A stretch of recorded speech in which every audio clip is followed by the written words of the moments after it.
اگر قربانی دینی ہے تو جھوٹ کی قربانی دو تاکہ سچ کا بول بالا ہو۔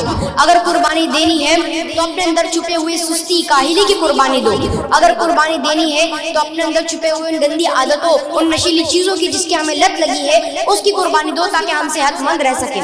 اگر قربانی دینی ہے تو اپنے جھگڑے، غصے، فساد کی قربانی دو تاکہ پوری دنیا میں امن، شانتی قائم ہو سکے۔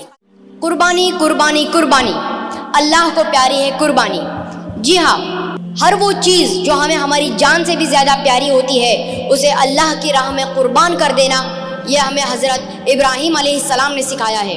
اور نفرتوں کو قربان کر کے محبت کا پیغام دینا، یہ ہمیں ہمارے پیارے نبی پاک حضرت محمد صلی اللہ علیہ وسلم نے سکھایا ہے۔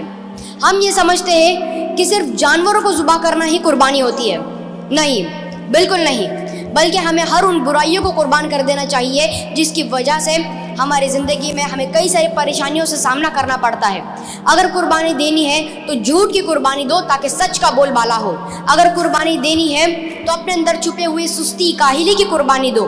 اگر قربانی دینی ہے تو اپنے اندر چھپے ہوئے ان گندی عادتوں، ان نشیلی چیزوں کی جس کی ہمیں لت لگی ہے اس کی قربانی دو تاکہ ہم صحت مند رہ سکیں۔ اگر قربانی دینی ہے تو اپنے جھگڑے، غصے، فساد کی قربانی دو تاکہ پوری دنیا میں امن، شانتی قائم ہو سکے۔ اگر قربانی دینی ہی ہے تو اپنی زبان سے نکلنے والے ان غلط الفاظوں کی قربانی دو جس کی وجہ سے کئی سارے لوگوں کے دلوں کو ٹھیس پہنچتی ہے۔ اگر قربانی دینی ہی ہے تو اپنے اس وقت کی قربانی دو جو ہم فالتو چیزوں میں برباد کر دیتے ہیں، خاص کر موبائل میں ہم ہمارا کافی سارا وقت برباد کر دیتے ہیں، تو اس کی قربانی دو۔ اگر قربانی دینی ہے تو اپنے نفس کی قربانی دو جس کی وجہ سے ہم ہماری زندگی کی راہ بھٹک جاتے ہیں۔ ناظرین، اگر قربانی دینی ہے تو ان تمام چیزوں کی قربانی دو جس کی وجہ سے ہماری زندگی میں رکاوٹیں پیدا ہوتی ہے، ہماری فیملی کو پریشانیاں آتی ہے، ان تمام چیزوں کی قربانی دے دو، پھر دیکھنا آپ کی زندگی کس طرح خوشگوار بن جاتی ہے۔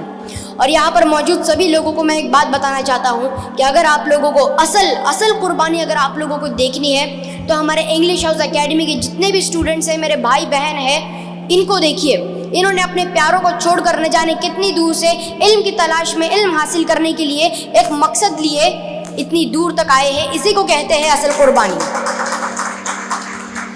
اور ہمارے اس مقصد کو، ہمارے اس مشن کو کامیاب کرنے کے لیے، اسے اچیو کرنے کے لیے، اسے پانے کے لیے جو سب سے بڑا کردار ادا کر رہے ہیں وہ ہے ہمارے پیارے ون اینڈ اونلی منور زماں سر، جن کے جیسے قابل اور شفیق ٹیچر شاید ہی اس دنیا میں کوئی ہوں گے۔ اور میں بہت خوش نصیب ہوں، میں نہیں بلکہ ہم سب بہت خوش نصیب ہیں کہ ہمیں منور زماں سر جیسے شفیق اور قابل ٹیچر کا اسٹوڈنٹ بننے کا شرف حاصل ہوا۔ کیونکہ ایک وقت ایسا بھی تھا کہ جب میں اور میرے امی کئی سارے انسٹیٹیوٹس میں جایا کرتے تھے، کئی سارے اکیڈمیز میں جایا کرتے تھے تاکہ مجھے ایک صحیح گائیڈنس مل سکے، لیکن الحمدللہ جس ٹیچر کی، جس استاد کی، جس مینٹر کی مجھے تلاش تھی وہ مجھے اللہ نے منور زماں سر کے روپ میں مجھے دے دیا ہے۔